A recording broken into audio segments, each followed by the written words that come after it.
Well, good evening. Just a little background to this program.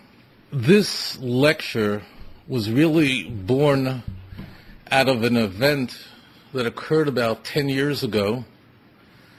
A gentleman I know very well lives in a town which no one's ever heard of called Big Sandy, Texas. Even in Big Sandy, they never heard of it. It's all the way in East Eckville, Texas. This is not Dallas, where you change your American Airlines flight on the way to Los Angeles. This is right about an hour away from the Louisiana border. A fellow who I had met there who had such a great love and intense connection to the Jewish faith that he made a decision that he was going to convert to Judaism. He had been very intensely involved in his church for all of his life. And we became very close. I even went down to Big Sandy, did a series of lectures at his home, which drew an unusual crowd. And even it was such a notable event that the Dallas Morning News sent their reporter down a couple of hours east to cover the event. And it was after that he had converted, he told me that in his church there was a Jewish woman who had converted to Christianity and was also considering returning back to her Jewish faith. However, when she had mentioned that she was considering embracing Judaism, her pastor quickly gave her a book called the New Covenant, a book that essentially attacks the faith of Israel, the Jewish faith, and attacks the Talmud, which is one of the most sacred works of Judaism. And he said to me that this book, because it describes the Talmud as a document which advocates some of the most hideous crimes, because this book advocates the notion that the Talmud advocates pedophilia, murder, racism, and other very, very bizarre acts, and because this woman herself was a victim of abuse, this was the impediment to her considering to return back to Judaism. She did not want to meet with me. She had studied my tapes, but she felt very uncomfortable actually sitting down with me. She begged me, would you please make an audio tape for her and go through the arguments that were made in this book and respond to them and refute them. And I told him that I would. I took a little tape recorder. I remember I sat down in a little room and I began to pour my heart out to her. It was a 90-minute tape because that's all I can get my hands on. I thought she only would need maybe not even the full one side of the tape. I thought maybe in 30 minutes, but it became almost a gushing, became a very emotional, personal experience for me. Baruch Hashem, that woman did tshuva and returned back to her heritage. Over the years, as you know, I've devoted my life to standing up for my people that both spiritually and physically are under assault. So when the church rose up and assaulted our faith by declaring that Tanakh, that the Jewish scriptures, proves that Jesus is the Messiah, I devoted my life to fighting this, as I'm sure almost all of you here know. And then when I saw how the Europeans were turning back to their old ways, and I saw how your newspaper here in Philadelphia and in Los Angeles and in New York were assaulting and smearing and besmirching the state of Israel. You should know, sweet children of Israel, that when the Toronto Star, when a journalist from the New York Times puts his pen on a piece of paper, you know that a Jew dies in the Holy Land. And I know that here in Pennsylvania there are all kinds of political issues, gun control. Is it too easy to get a gun here in this part of Pennsylvania?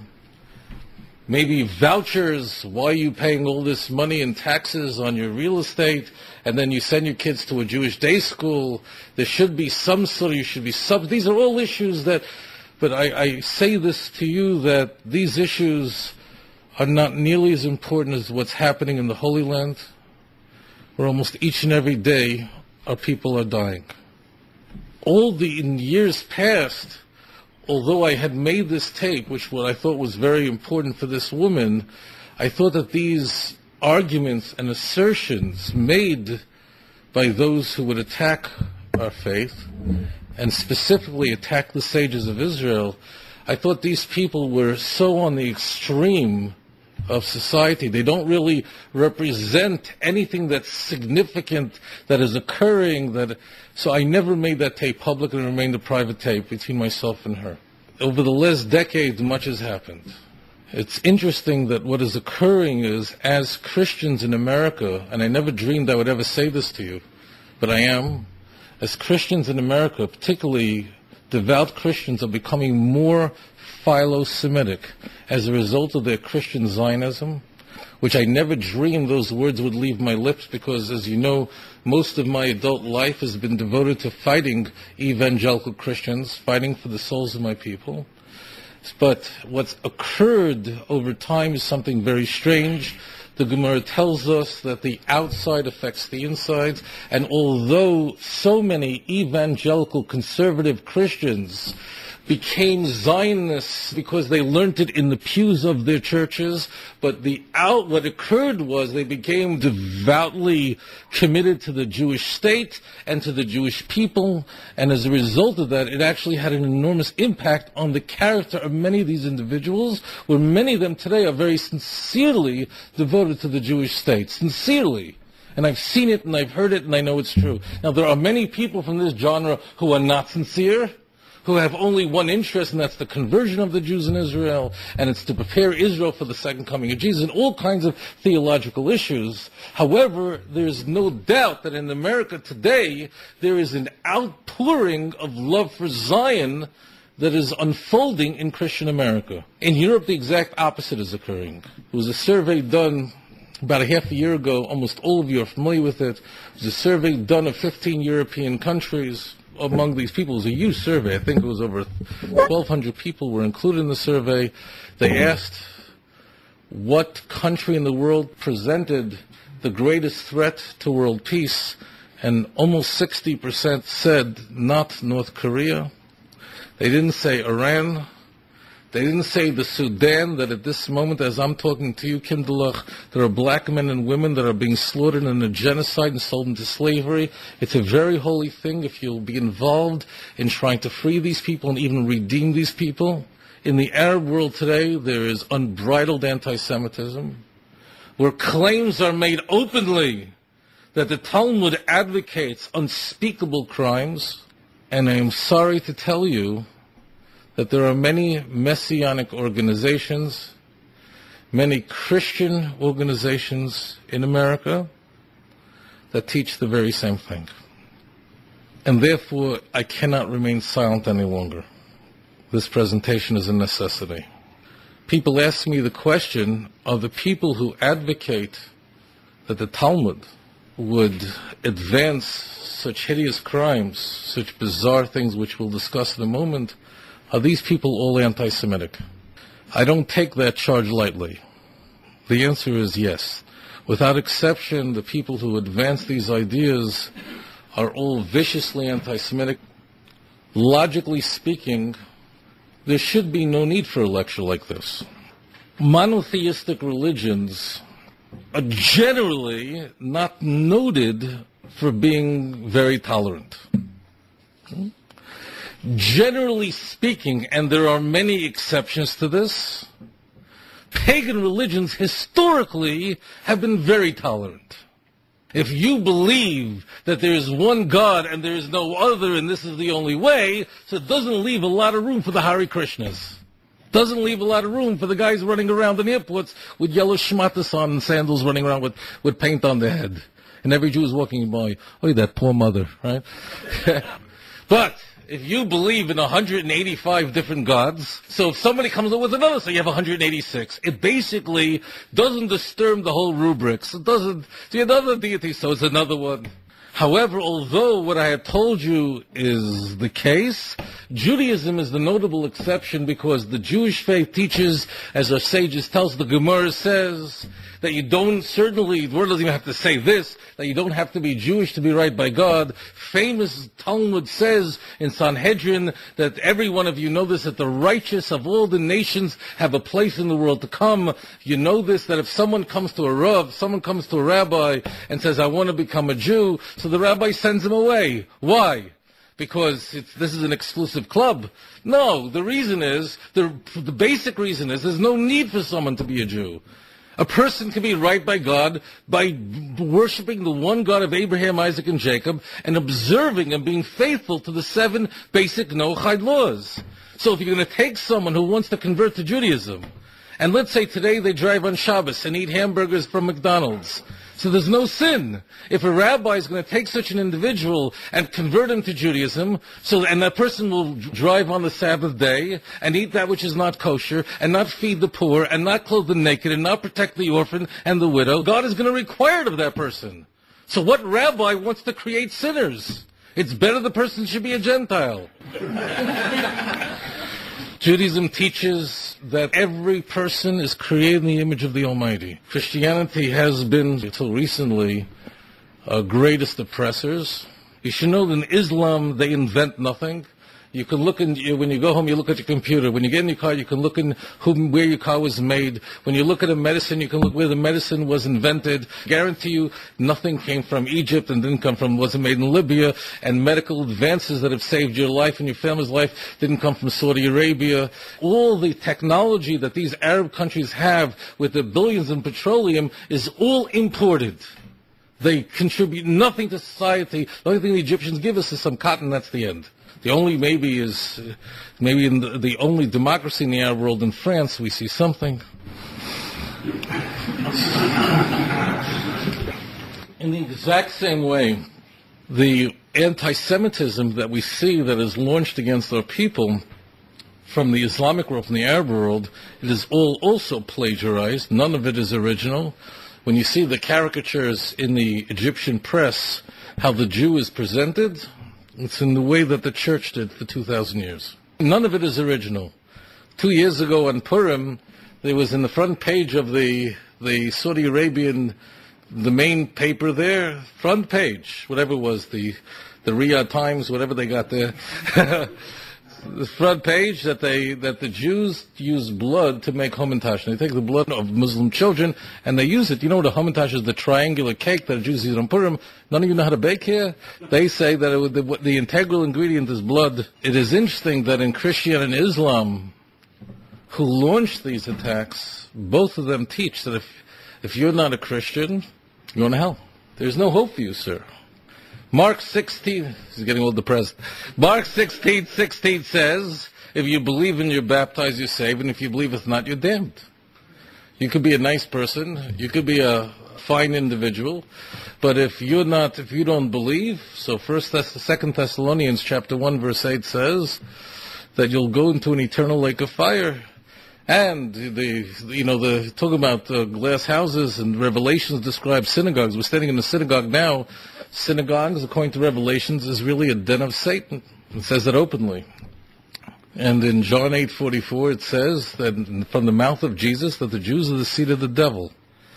So you think that Christianity would have been more careful to not launch such invectives against the children of Israel, given their vulnerability. They shouldn't attack our sacred literature. And Islam and their teachings, both in the Quran and the Hadith, are outrageous. Jews are the children of monkeys and pigs, and so on and so forth. What is the purpose of this?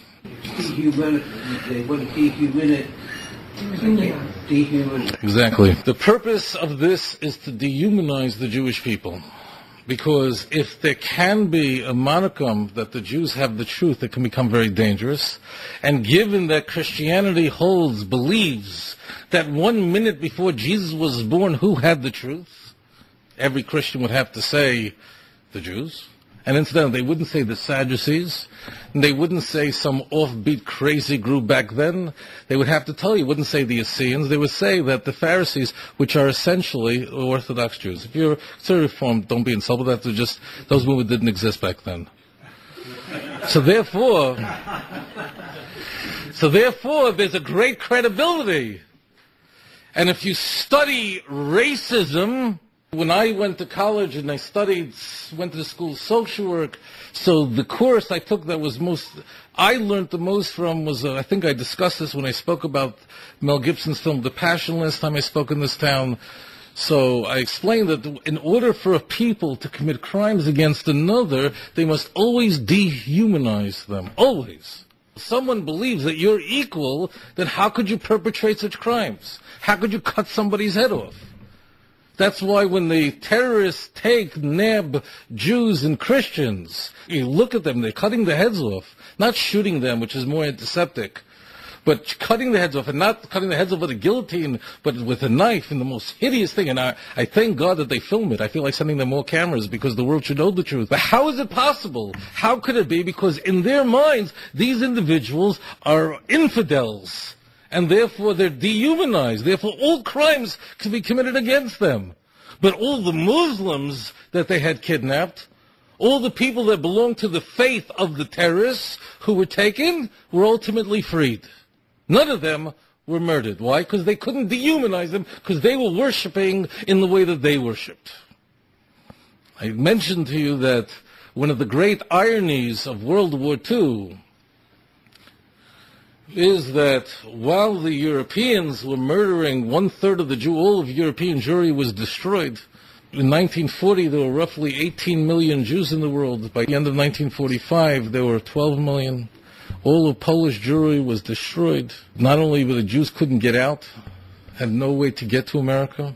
The doors in this country were closed since the mid-1920s. There was no escape. If you're here as a Jew, your family came here before the 1920s. Almost certainly so. The British had made sure that millions would die. Jews were trying to flee Hitler's ovens. They had nowhere to run. The land of Israel, the Holy Land, would have been a perfect place for them to escape. But in 1939, the British had signed the white paper. You have to know this. You have to know this in your head. So when you see the Tony Blairs and so on make the statements, where are they coming from? So they passed it's an infamous paper, the white paper, that restricted Jewish immigration to the land of Israel. I don't like using the word name Palestine, to essentially about 1,500 Jews a month, which basically sealed the fate of European Jewry. There was no way to get out. They didn't even allow the 1,500 that were in the quota.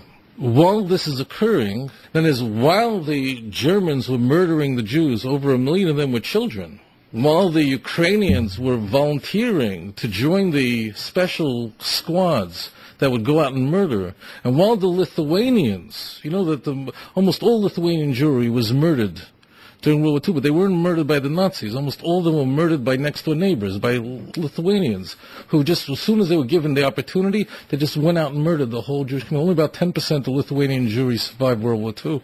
While all of Europe, with a few exceptions, was slaughtering the Jews, or the best stood by silently, there was something strange that was happening. The allies of the Nazis, namely the Japanese, were saving Jews by the thousands. And they weren't saving Jews who were dark-skinned. They weren't saving Jews of North Africa. After all, North African Jewry was in great danger. Had Rommel not failed, what would have happened to Jews in Morocco and so on? They were saving European Jews, Jews that look like you and me. By the thousands. Now, the Japanese, as I mentioned a moment ago, are allies of the Nazis, which makes this all strange. It's not like they decided to do something righteous. So some group that was not even a part of the whole conflict. No, these were the allies of the Nazis. There was a very famous letter that was sent to the Emperor of Japan by Jules Streicher, who was one of the 10 that were executed in Nuremberg in October of 1946.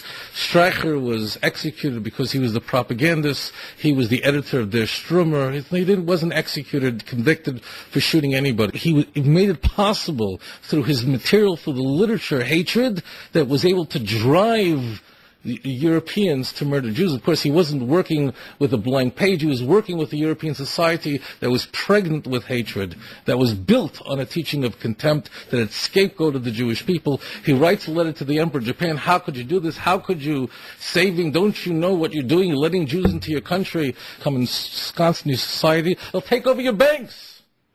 And the Emperor of Japan wrote back Streicher a very famous letter saying essentially, and I'm paraphrasing, my gosh, that's exactly the kind of people we need, and he allowed 9,000 more Jews into the country.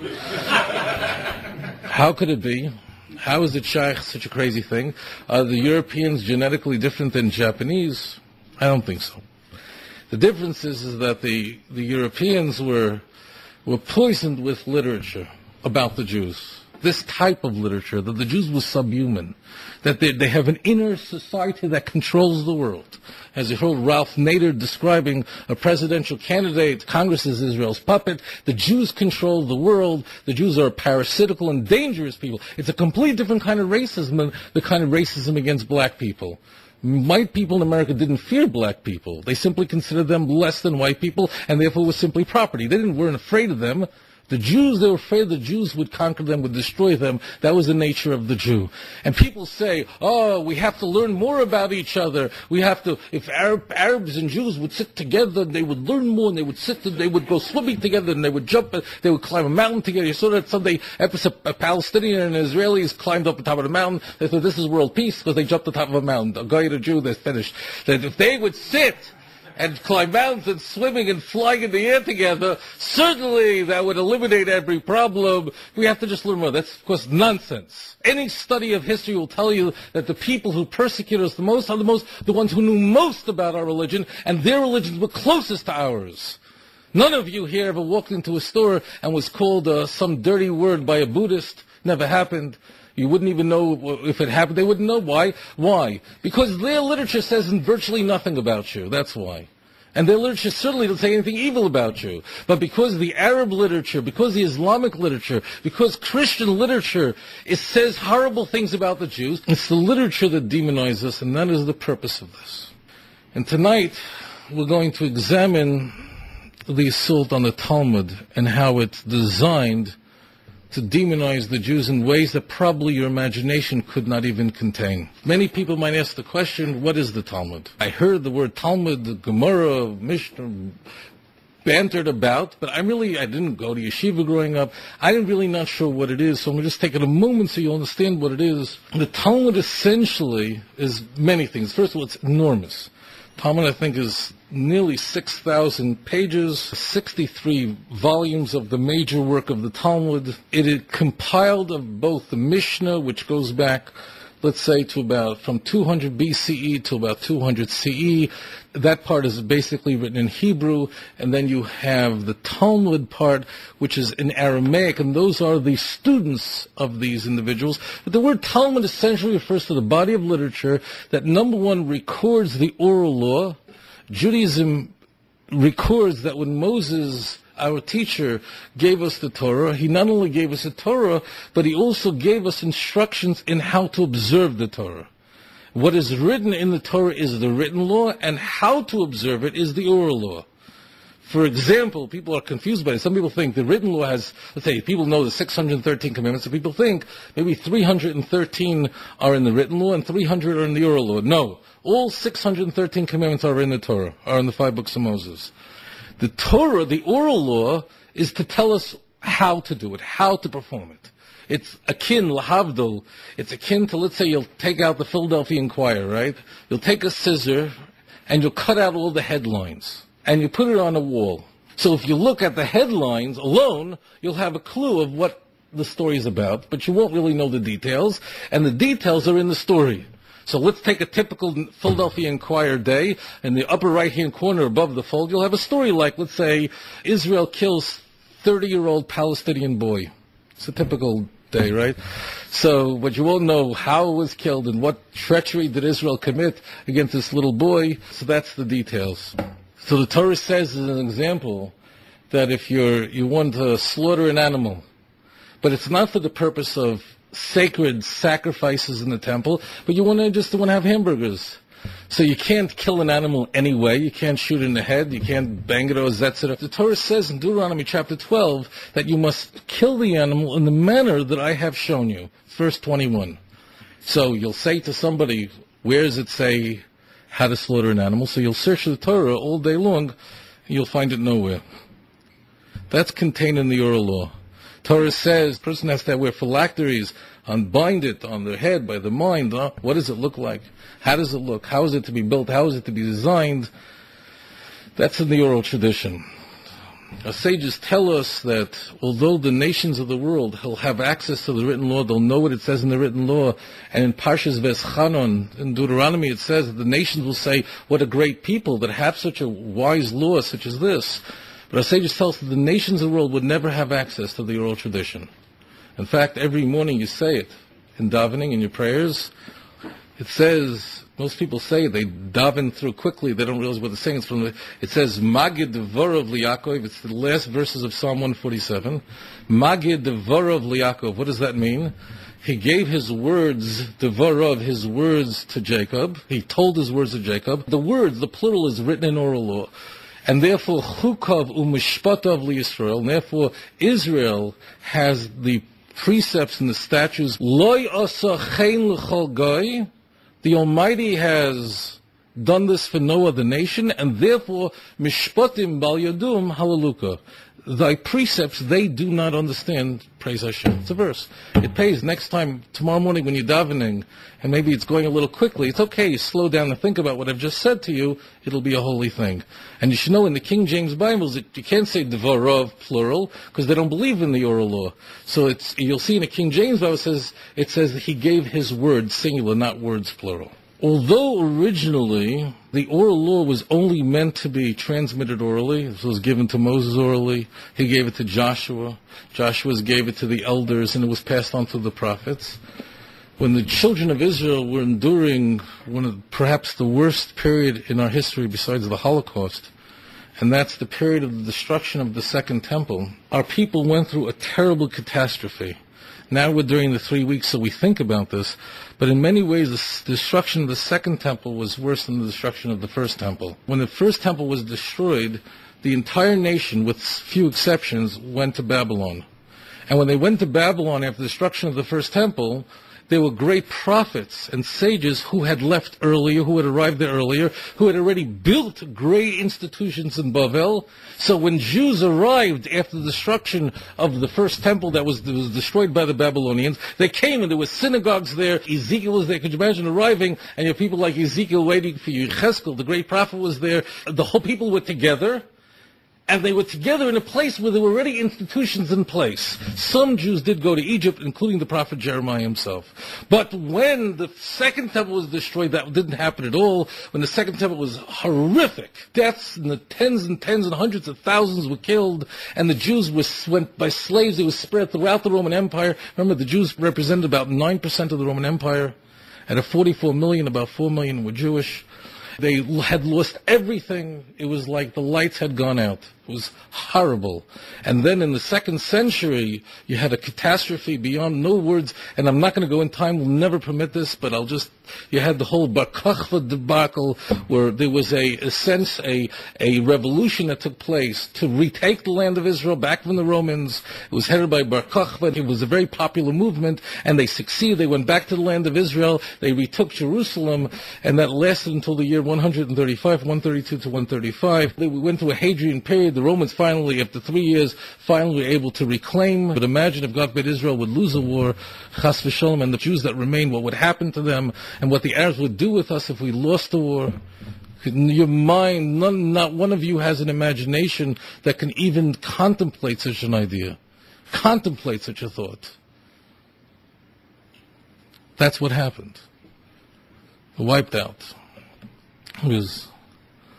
And as a result of this very dark period in Jewish history, it was no longer possible to allow the oral tradition to pass orally because so much would be forgotten. And it was over this period, and it's really an extended period of time, that the oral law was recorded. It was recorded in notes, and ultimately it was edited, and about 1,500 years ago we have the Talmud of what it is today. About 80% of the Talmud is halacha, Jewish law and its discussion, its ramifications. Probably about 20% of it is what's called Agadata. in its meaning that, now halakha is easy to describe because it's Jewish law and it's discussion and arguments and so on. Agadata is basically teachings. Agadata means to tell over stories that carry tremendous moral teachings. The Agadata often are very, very obscure, difficult to understand, highly parabolic, often highly esoteric, although that's not the case. And you should know that because of the nature of Agadata, in specifically of this type of midrashic literature that was only intended to be transmitted from a rabbi to a student, because it's very difficult to understand without it, virtually impossible, it leaves the Talmud and that type of sacred literature highly vulnerable to abuse of those who are enemies of the faith of Israel. The Talmud itself is a very vulnerable document. Even the halachic part of the Talmud, which deals in laws, is very, very vulnerable to abuse as well, and I'll explain why. Because the Talmud is very, very difficult to understand. Very difficult. Why? In fact, among students of the Talmud, a person goes to yeshiva, it is regarded as a very high level if someone can simply read a portion of the Talmud and understand on his own, figure out what the Talmud's saying. It's called make a laning, it's called.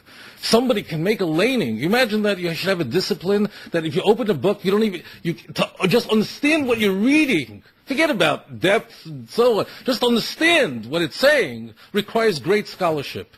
Talmud does. Why? Some people think because it's written in Aramaic. That's not true at all. It doesn't do with the language. It has to do with the reason why it is virtually a nightmare to understand what the Talmud is saying is because the Talmud is written cryptically. Meaning you have thoughts that are simply missing.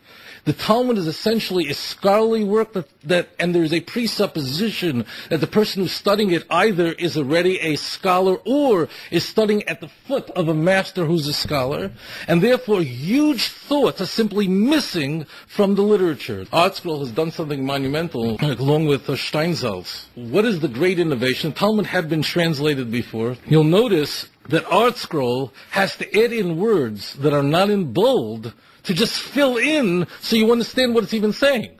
And that's the great innovation of the ArtScroll Talmud. And if you look, you'll see that what they're adding in, and you can always tell because what is in bold in English is literally a translation, and what is not in bold is in a simple, clear font that's interpolated by the translator. You'll see this much more non-bold than bold, which means there are whole huge segments in the Talmud that just aren't there. And therefore the Talmud could only be studied under a master, only be transmitted this way. And therefore, as a result of huge missing thoughts, the Talmud assumes that certainly you know what it means, you surely know what it's referring to, this creates an enormous vulnerability. There is another reason why the Talmud is so vulnerable to abuse, and you need to know this. If the Talmud is the compilation of Jewish law for all generations that would follow, there's a huge problem. How could you possibly record every possible case that would ever come up? It's not possible. There's an infinite number of cases and questions that will arise in the future.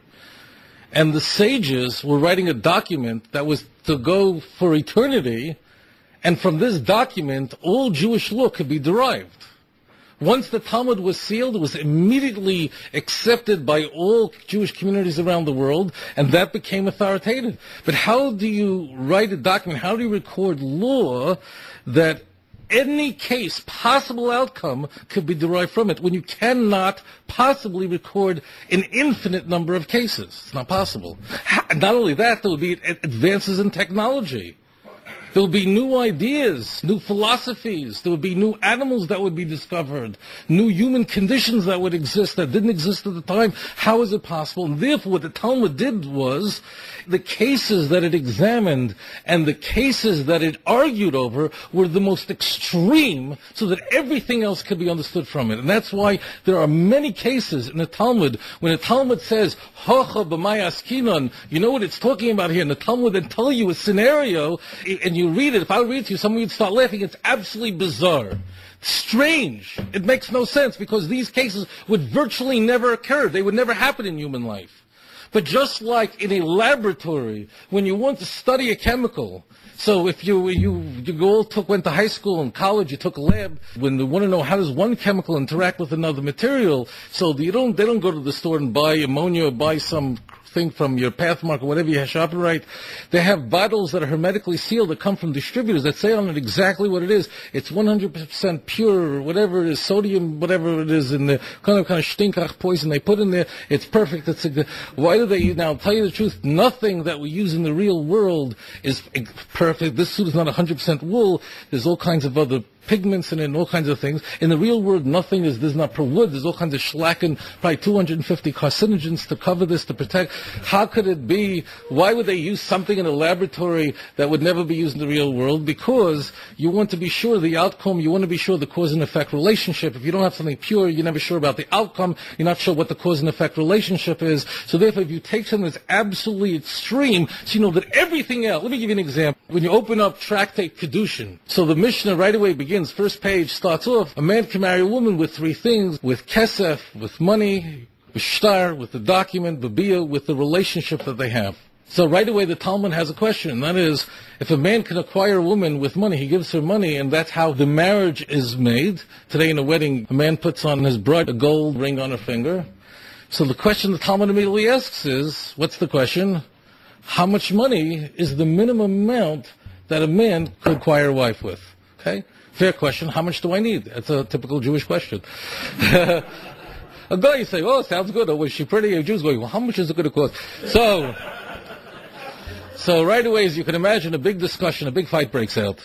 I'm going to transpose it for today's dinner, but it basically is a big argument by Shammai and by Hillel of what the minimum amount of value that a man can give a woman to marry her. Okay? So, classical antagonists in halacha and Jewish law, and essentially, Beis Shammai says that the minimum amount that a man has to give a woman in order to marry her is $1. Okay? Beis Hillel says a penny. Let's stop right there. I just want to speak to the men for a moment. The women don't have to listen to this part. I'm just talking to the guys. All of you guys know, see some single fellows here, all you guys, you should know, what's your name? Eric. Eric, if you try to marry your bride with either $1 or a penny, the likelihood is that you will become airborne and fly through a window. That means, in truth, no guy is going to, any woman who gets $1 or a penny, she's at the window. So what are they arguing? I mean, it's a very bizarre thing. You'll find this constantly in the Talmud, where it narrows in on something and ignores every other issue. Why? Because we know that if it's $1 or a penny, what ultimately means is that everybody agrees that anything less than a penny is definitely you cannot acquire a woman, and everyone agrees that $1 or more you can. Okay? And the area of disagreement is extremely narrow. Every other emotional issue is ignored. That's very important for you to understand. The Gemara has cases I wouldn't even go on to. Some of them you wouldn't even believe me. Because it's not interested in the reality of it. It's interested in narrowing on that unique, what are the consequences. By arguing over the $1 and the penny, tells us this is the latitude. From that, rabbis later on could then decide infinite number of cases. Because the Gemara engages in such type of extremely scholarly, narrow, hair-splitting arguments. This, by the way, goes against all the arguers. They come and say, oh, they argue so much. How could it be from God? How could the oral law be from God? You see, they're arguing over everything. If you look at what they're arguing over minutiae. They agree on all the major principles, which would be an absurdity. Because of this, it's important to know that the Talmud is therefore also vulnerable to abuse, because it uses extreme cases, and these cases are bizarre. They ignore the reality of life because they're interested in focusing on a cause and effect relationship. What specifically in that area creates a marriage, what doesn't create a marriage, all other issues are ignored. In studying the material of those who are assault and attack the Talmud, there are thousands of websites, many, many, many books. There are three major categories of how accusations against the Gemara are formed. They can fall into three categories that I found. Category number one is that the Talmud contains passages that are blasphemous against Jesus and Mary. Horrible statements in the Talmud about Christianity. Two, The Talmud has ridiculous and immoral statements. I'll explain everything. Number 3, that the Talmud has laws that are racist and anti-Gentile. We do not have the opportunity that we're together to go through and examine every single text that they use. It's not possible. Time would never permit it. What I would like to do with you today is examine these 3 accusations and examine the basic techniques that are used to manipulate, assault, smear the work of our sages of blessed memory. And my hope, of course, is that once you know this, you will know at least where to begin and where to look. This is not an area that's difficult. Virtually all of them, all the accusations and assaults, if you look it up, you almost always see the answer immediately. There are other areas that require other assaults, other slanders, maybe used by the media against Israel, that are more complex. You have to know more about history of the modern state of Israel, and so on. But with the Talmud, it's usually very easy to identify. The accusations are very base. This type of anti-Semitism is very vulgar. It's very appealing to ignorant masses. The people who write them, they're not worried the slightest bit that someone's going to look up, that someone's going to go into a Beis HaMedrash in Brazil and look up if it actually says it or not. And therefore, the vast majority of the accusations that are made do not even exist. We'll start right there. If you go through any of these websites and you just look it up, in most cases you'll sit there looking, and it just isn't there. Another technique that's used, which is in all cases, is the text is taken completely out of context, and often the words are mistranslated. Many people ask me the question, who's responsible for all this? Who did it? This essentially started back in the 13th century. Started with, of course, a Jew. Who else? A man, an apostate Jew, one of the great enemies of the children of Israel. Just like today, the greatest adversaries of our people are Jews, whether Noam Chomsky, Norman Finkelsteins, the men and women from the International Solidarity Movement, many of them are Jewish, the Adam Shapiros. In history, great enemies of our nation came from within the nation. Over 300 Jews that spied for the Nazis during World War II, many of them joined the Nazis. Some of the greatest, most miserable enemies of our nation were Jewish. That man in the 13th century, his name was Nicholas Donin. Nicholas Donin was an apostate Jew who first became a Karaite, which is that sect, the cult that rejected the oral tradition, and then he converted to Christianity, and ultimately he brought to St. Louis the Ninth, which the city is named after, and the baseball team, the notion that the Talmud was filled with blasphemy. In France, the Talmud was put on trial in 1242. The defenders of the Talmud at that time were Balei Taisus, the most famous of Rabbi Chil of Paris. He was the leading scholar. It was the same kind of court that just took place in The Hague, judging Israel's fence. It was a bigoted kangaroo court. There was never a chance. Israel never stood a chance in The Hague, and the Jews never stood a chance in the French court. And ultimately, you're going to read about this in 2 weeks from now in Tisha B'Av. Of course, the Talmud lost the trial, and the Talmud, 24 crate loads of handwritten Talmuds were burnt in Paris. A couple decades later, Nachmanides had a debate with Pablo Cristiani, who was also a Jew. He was drawn in by a man named Raymond Martini. These were Dominicans, and Raymond Martini would invent things in the Talmud and Medrash that did not even exist. So that's where the tradition goes, and you have Anton Margarita, a German in the 16th century, also a Jew, and so on. But the leading individual, the most important work in recent time, is the work written by a Catholic priest. His name is Reverend Justin Prentice. Now, he wrote the book. It's called The Talmud Unmasked. And the subtitle is called The Secret Rabbinical Teachings Concerning Christians. It was written at the end of the 19th century. His bio reads as following. He's a master of theology and professor of Hebrew language at the Imperial Ecclesiastical Academy of the Roman Catholic Church in Old St. Petersburg. The Reverend Prentice was the greatest of students of the Talmud. His complete command of Hebrew language qualified him to analyze the Talmud as very few people in history. This individual, of course, was a virulent anti-Semite, as you can imagine. He lived, obviously, during days of Nikolai II. He was this is Tsarist Russia. It's, of course, strange when they say that he was a great master of the Hebrew language and so on, because the Talmud isn't even written in Hebrew, so what help that would give him, nobody's sure. This person you probably never heard of as an author of the book before this program, but you probably know about him because of a case that he participated in, and that was the famous the Bayless blood libel of 1912. And this takes place in Kiev. A Jew, his name was Menachem Mendel Bayless, and he was accused of murdering a 12-year-old Christian boy. This is, again, 1912. This is not 17th century. Although they knew exactly who committed the crime, there was a big trial that took place, and it was an international event. He had great demonstrations. How could you do this? It's not part of Judaism. And the New York Times, at that time, New York Times was not so bad. They had their editorials condemned. It was worldwide condemnation that such a blood libel, such an antiquated accusation charge was made against the Jews. And the chief individual who brought the foundation for scientific evidence that killing children and using their blood for the matzah was this individual, Reverend Justin Prentice. Okay? The chief rabbi of Moscow was brought there, and he was the one who interrogated him at the trial. We have the minutes of the trial. If you want a great book to read, it's called The Blood Accusation, The Strange History of the Bayless Case. It was written by Morris Siegel. It's published back in 1966. It's readily available.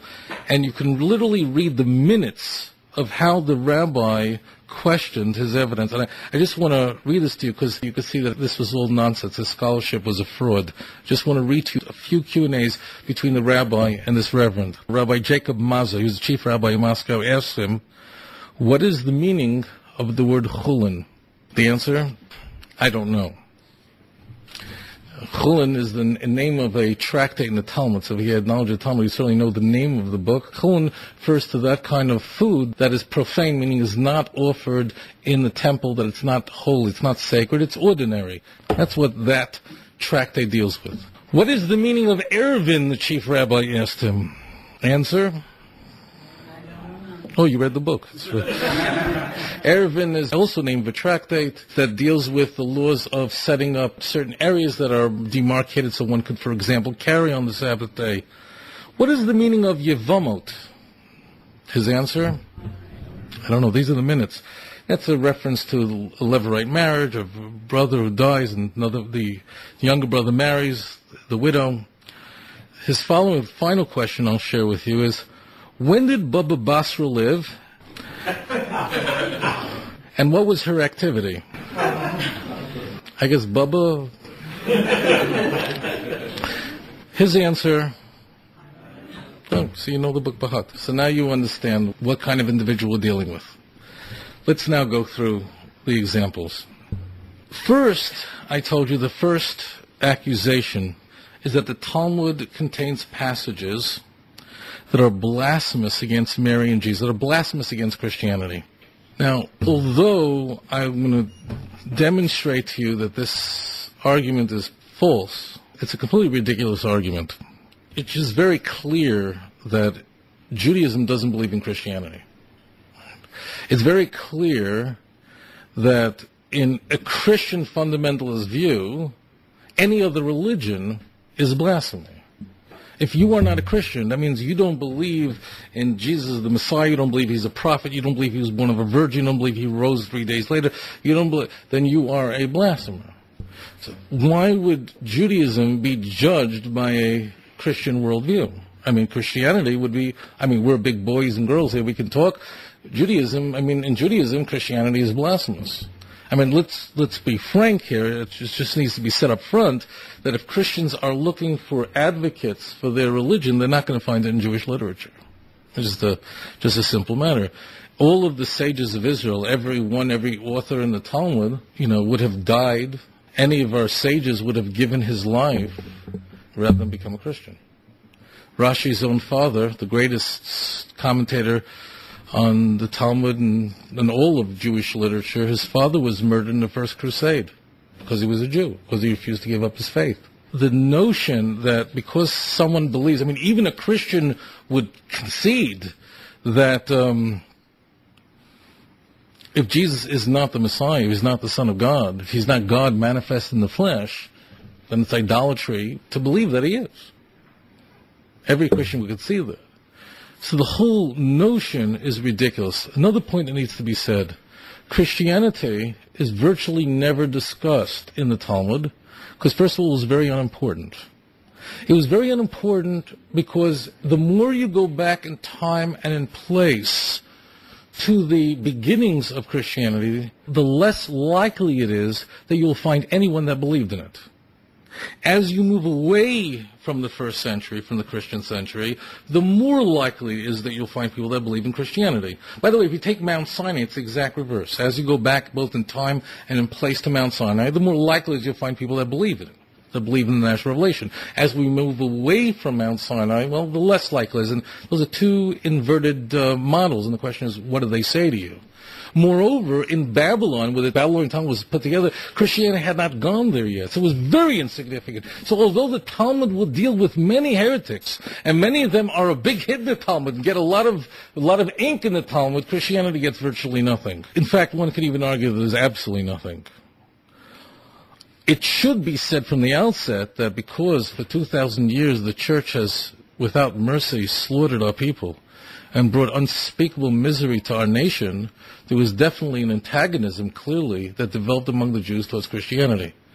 This antagonism could be seen in other books that were written by Jews, pamphlets that are not sacred, not holy, certainly. And certainly, if someone murdered your entire family, going to have goodwill towards the religion that produces such individuals, just like people today don't feel wonderful thoughts when they think about Islam in the United States, because after 9/11 and after watching what happened to Berg and watching all these horrible people, there's no question about that. But what's important to remember is the way this accusation is made, there are people or movements that are referred to in the Talmud that have nothing to do with Christianity, and they simply, what all of them do, is they take any name that refers to Gentile. Let me go through the list. This is their claim. Any name such as Minim, Edom, Avodah Zarah, Akum, Ovdei Elilim, Nochrim, Amei Haaretz, Kutim, Apikursim, and Goyim all refers to Christianity. So that means anything that says nations, heretics, anything, that means they're talking about Jesus. Second issue is that Yeshu was a very popular name back then. There are a couple of Jesus in the New Testament. The Talmud has 14 people named Hillel, 61 people named Elazar, 61 named Huna, and 8 people called Yeshu in the Talmud. Just a popular name. People don't use that name any longer because it's become equated with Christianity, and it's been equated with suffering. Josephus lists 20 different people that are named Jesus, and at least 10 of them who lived during the first century.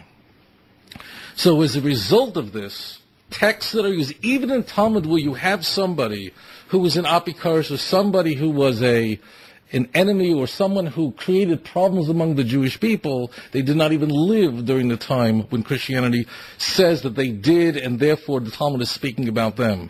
In fact, when the church says that you had the student of Rabbi Shimon ben Parachia, and he was a seducer, he was a sorcerer, and he was an idol worshiper, and he caused other Jews to sin, and ultimately he was executed, and this is referring to the Jesus of Christianity, and therefore the Jews really the ones admit that they crucified Christ. These are their words. What they're doing is creating an enormous problem for themselves because Rabbi Shimon ben Parachia lived essentially during the time of Hanukkah, lived 150 years before the first century.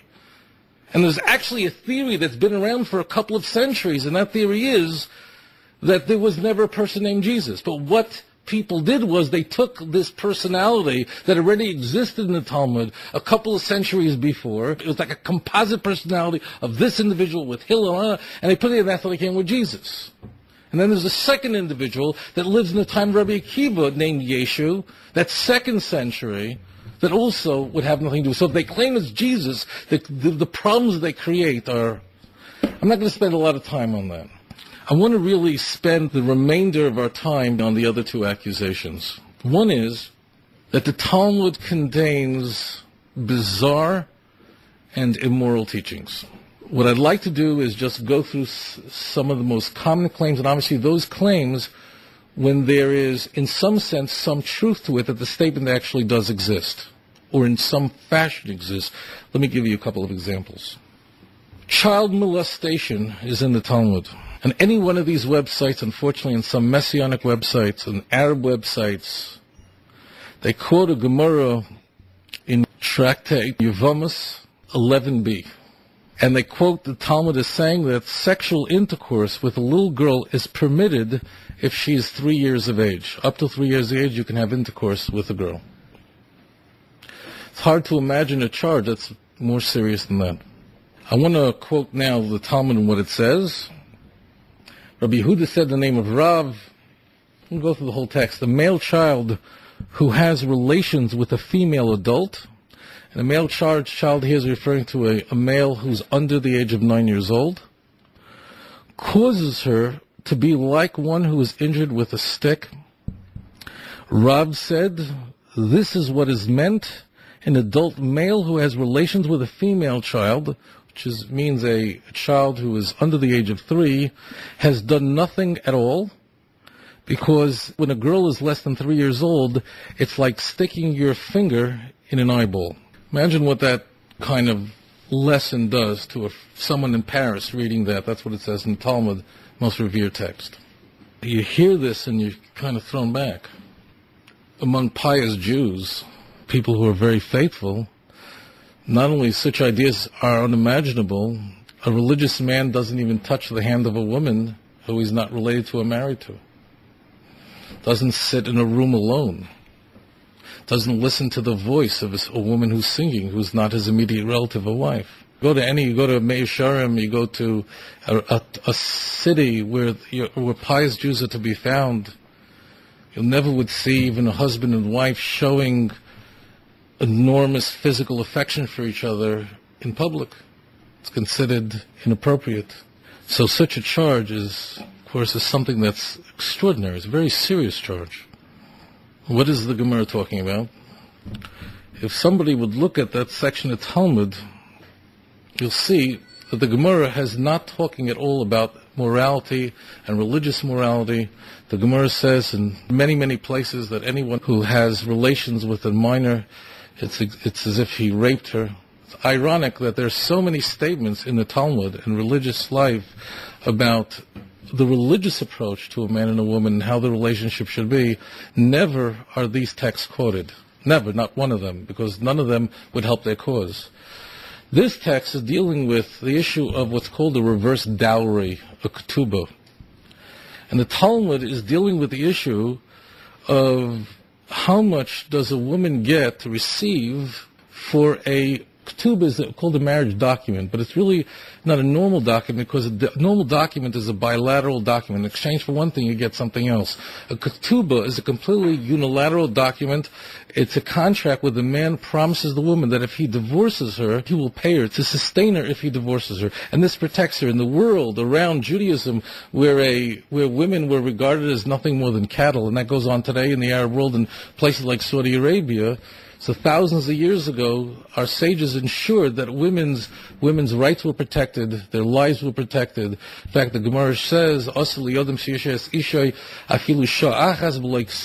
is forbidden for a man to be with his wife even 1 hour without such a document to protect her. Now, not every woman received the same amount of this sort of guarantee. A girl who is a virgin, who gets married, she's entitled to 200 units, which is essentially enough for her to live on. And a woman who is not a virgin, she receives 100. Okay, it's very simple. So the Gemara is dealing with the question of what happens if a woman lost her virginity, but not through a sexual act. Let's say a woman lost her virginity because of an injury, as an example. Is that she's considered virgin? Does she get 201? The Talmud is not dealing at all with the issue of is it right? Now, it's not even on the page. It's dealing with what does it constitute a virgin and not a virgin.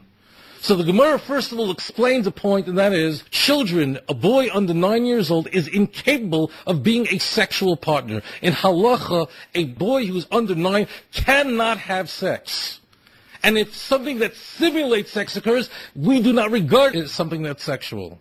A girl under 3 cannot have sex halachically. Moreover, the Gemara says that the bodies of children that are injured are regenerative. We know now, in science, we know that little boys and girls, they finger chop so they'll grow another finger. That will not happen to adults, but it happens to little children. Their bodies are growing, and their bodies little regenerate. And the Gemara says that a girl under 3 years old who physically loses her virginity because obviously she had been raped, so that child, literally, her hymen will regrow, and that it'll be right back intact, as if nothing happened. Meaning nothing physical has happened. And the Gemara using, as I explained earlier, using a language that is literal to understand the point. Why? To set up the extremes of Jewish law so all future generations can understand, ignoring all other emotional ramifications. Says it's like sticking your finger in an eyeball. What happens? If you stick your finger in an eyeball, what happens?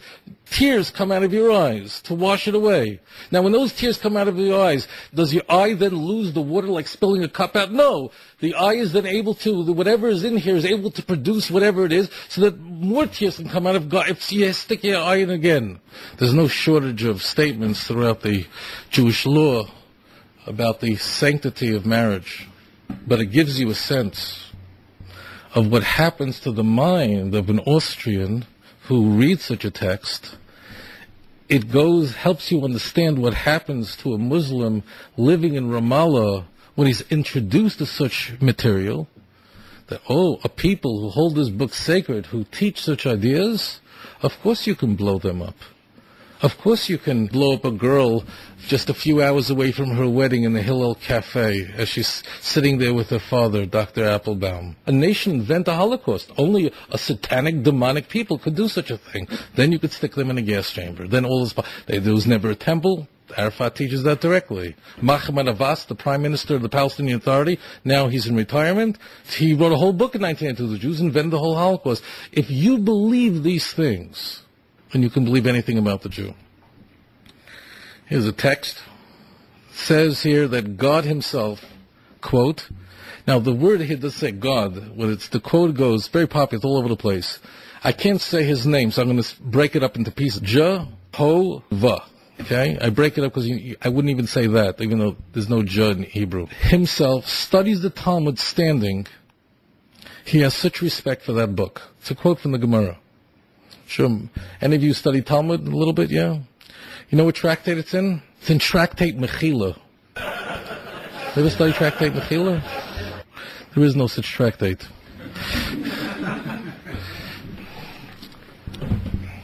Let's go to the final point. Hate, racism, and hatred towards Gentiles. In the end of December 2003, there was a horrible earthquake in Iran. I think upwards of 40,000 people were killed. It was horrific. They were living in, it wasn't in Tehran in the central city. It was like 600 kilometers away. People were living in like dirt, mud, and everyone was wiped out. Now, Iran is Israel's sworn enemy.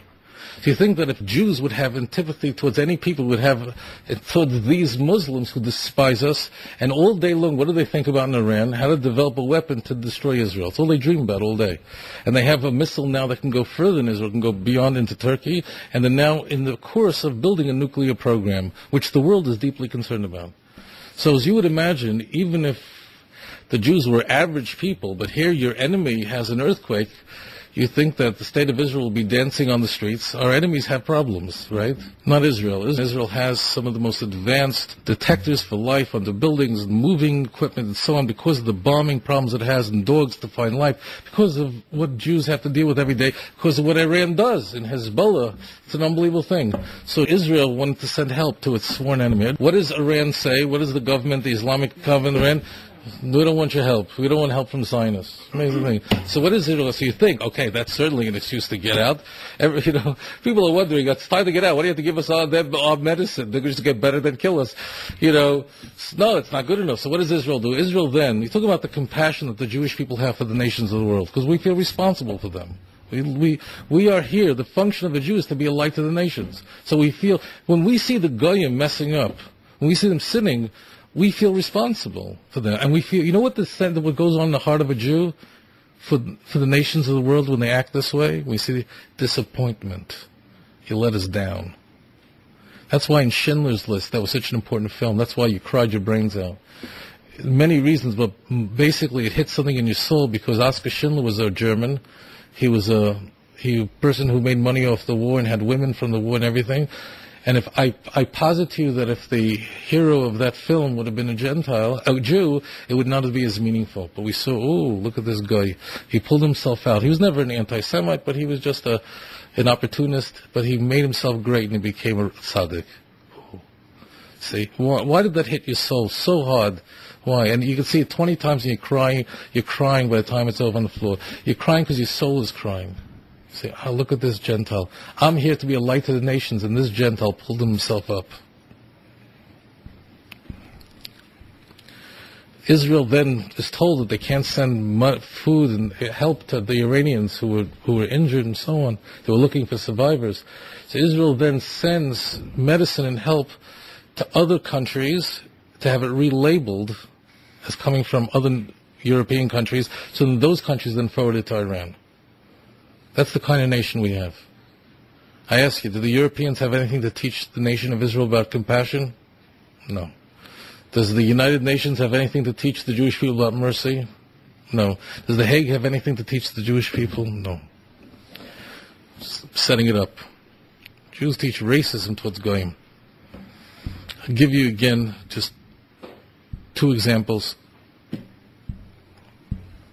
Most famous one, without a question, quotes a mechilta. It's a mechilta is like a Talmud because it comes from the same period. Mechilta is essentially a medrash, a volume of midrashic literature that's called halachic midrashim, which is strange because midrashim we usually think of agadita, moral teaching, stories, and so on. But this is a document of halachic works, and it's the same period. And the quote is, Rabbi Shimon taught that it's good, let me just quote it exactly here. Rabbi Shimon said that it is good to kill even the best among the Goyim, among the Gentiles. You hear that? So we have here an open proof that the Jews, not only will they kill a Gentile, a Palestinian, you say a Palestinian, what does he contribute to society? No. It's good to kill even the best among the Gentiles. So naturally, what effect does this have on... We don't need an imagination. What is it talking about? The Mechilta, and this statement is also quoted in the Gemara, is talking about when the Jews are at war. When the Jewish people are at war with the enemy, do not consider the status of the ones who are trying to kill you. There's a strange thing going on as an example, there's a strange thing going on amongst the terrorists. Then all of them are surgeons and doctors and pediatricians and gynecologists. Somehow, if you didn't go through medical school, you can't join Al-Aqsa Brigade. You have to be, you're a surgeon, okay, fine, you could join Al-Qaeda. But the Zarawi, he's a doctor, and Rantisi, who's in Gehenna, he was the head of Hamas. He was a pediatrician, a surgeon, a pediatrician. And pediatricians are like the nicest. I don't care what kind of doctors in the audience. The nice doctors in the world are pediatricians. It's a fact. Because why would a doctor go to become pediatrician? It's not the biggest money-making discipline within medicine. It's probably the most difficult, and it's probably the least, But people go in because they love children, They're the ones with doctors with the smiles. Another point is, this is the context. Another understanding, and then we'll see in the text, this statement is made that when somebody's coming to attack you, no matter where they are on the scale, you should know that if they're coming to kill you, you have to kill them, even the best of them. And the story we're told is, the example, what the context is, and we'll see it inside, is the fact that when the Jewish people, when they were told by Paro after the 10th plague, they were told, go free, take your people and go. So before the Jews came to the sea, the Egyptians had a change of mind, and they decided that, wait, what are we doing? We're letting them go. These were perfectly good slaves that were serving us fantastic. And they had a change of mind. They went and pursued the Jews. And it says in the Torah, in Parshas B'Shalach, that Paro took with him, they put together 600 elite chariots with their best horses, and they went after the Jewish people. So the Mechilta asked the question, how did the Egyptians get animals? Why is this an important question? Because of the 5th plague. In the 5th plague, the animals were all killed. Let me read it to you. Mechalte asks the question, from where did these animals come to drive these chariots? If you're going to say they're from Egypt, so it says in Shemos, in Perek Tes, in the 9th chapter, that the livestock of Egypt died. If you would say that they were from Paro, it says, behold, the hand of God is against your livestock, when he's speaking to Pharaoh. If you're going to say they're from the Jews, that they somehow had Jewish livestock, so it says no. It says that take all your livestock and go. So the Jews took their livestock with them. So where did this livestock come to drive the chariots to pursue to kill the Jews? Rather, it says, they were from the Egyptians who feared God. And if somebody feared God, when they heard that Moses said that your livestock's going to die, and they took the livestock and they put it inside the barns, so those livestock were not affected. And we see from here that the livestock of God-fearers escaped the plagues that caused great hardship for the Jews. And these are the people who were fearful of Moses and actually got scared. It was like the Palestinians who got nervous and ran into the homes and didn't join. And these guys come to kill you. You know, these are Arab citizens of Israel, and yet they plot to kill you. But they're citizens, they got Israeli passports. You should know if they come to kill you, you got to kill them. And how do we? And Rabbi Shimon says, even the good among the goyim who come to kill you, they have to be put to death. That's the kind of crime that's done against our people.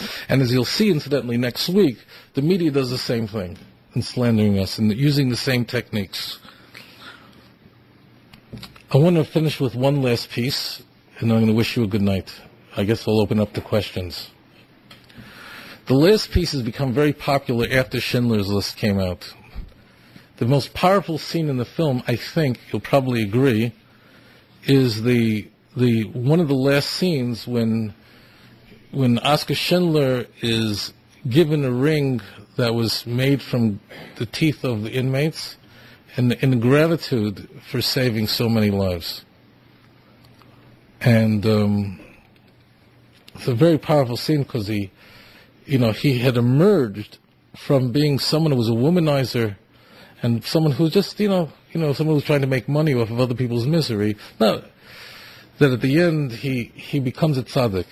If they saw the girl with the red dress, and that was the only color in the film besides the candles. And at the end is the scene where he says, this pen, I didn't do enough. This pen, I could have saved another Jew. This pin, I could have saved, and he starts to cry. And I remember I saw that when I was lecturing in Binghamton. I was speaking at the university there. I mean, as you know, I couldn't even breathe. He said the car that he was using to escape, 10 Jews. He could have done more. And the people reassured him that he had done so much to save so many. And he had to run for his life. And they made him a ring. And in the inside the ring there was an inscription. And the inscription was in Hebrew. And he asked the inmates, what does it say? So he quoted this in the movie. It says, he who saves a single life saved an entire world. As you can imagine, I would even ask you, what could you possibly do with this? If you want to know how vicious our enemies are, this is something so innocent, something so moving. He could have saved himself. He could have, all the money he gave away, all the money that he accumulated, suitcases of money. It's moving because this is not a movie, it's a true story. How could you possibly find any fault among the children of Israel with this? Please say that, in fact, that's not what it says in the Talmud. Quoting the Gemara in Sanhedrin, the Talmud in Tractate Sanhedrin, which deals with courts and law, what it actually says, the enemies of our people say, is Kol ham abed nefesh achas mi Yisrael, whoever destroys this is the whole quote, a single soul among Israel, Malol of Hakosev Kilu, right, as if he destroyed the entire world, Olam Kulo, V'chol ha-makayim nefesh achas mi Yisrael, and whoever saves a single Jewish soul, Malo Hakosev Kilu, as though he saved the entire world. Okay, Kain Olam Kulo. So the anti-Semites claim that this was a Jewish conspiracy to make Judaism appear as though it was a more universalist religion, that it cares about every soul, but really Jews don't think that every soul counts, it's only Jewish lives that count. Of course, the answer to this, of course, is it's nonsense as well. I did not speak to the producers of Schindler's List. Probably I'd like to one day. But this quote was not from this text. In fact, if you're making a film, you would never, and using such a term, which is very well known among the Jews, you would never use this text. The reason is that this text really is quite morbid. You would use a different text.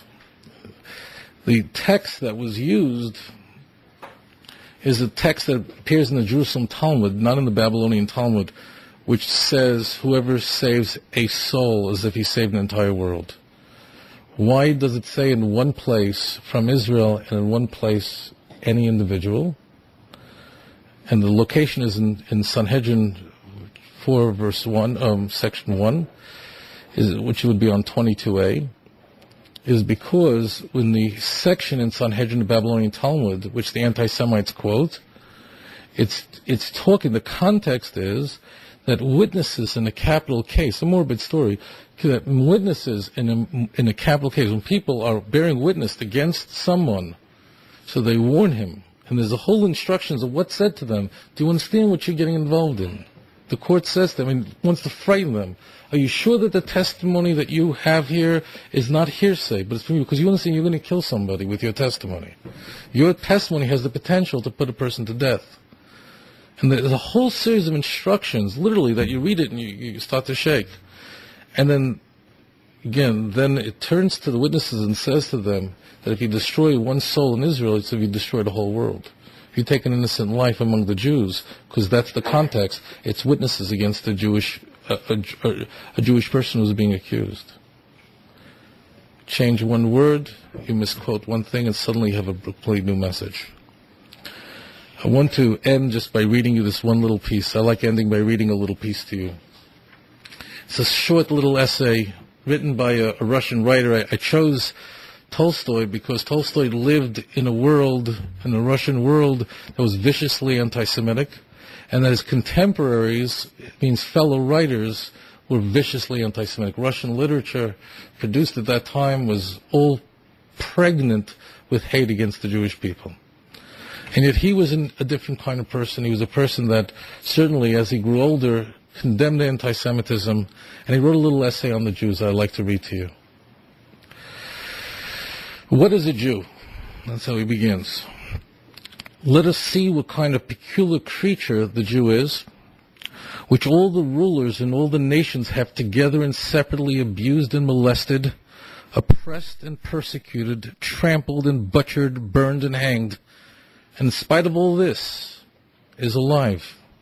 What is a Jew who has never allowed himself to be led astray by all the earthly possessions which his oppressors and persecutors constantly offer to him in order that he should change his faith or forsake his own Jewish religion? The Jew is that sacred being who has brought down from heaven the everlasting fire and has illuminated with it the entire world.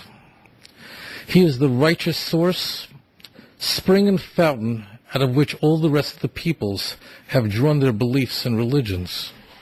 The Jew is the emblem of civil and religious toleration, love the stranger and the sojourner, Jews are taught, and of such a lofty and ideal religious toleration not even the moralists of our present day can boast. The Jew is the emblem of eternity, he whom neither slaughter nor torture of thousands of years could destroy, he whom neither fire nor sword nor inquisition was able to wipe off the face of the earth, he who was the first to produce the oracles of God, he who was for so long the guardian of prophecy and who transmitted it to the rest of the world. Such a nation cannot be destroyed. The Jew is as everlasting as eternity itself. Good night and thank you.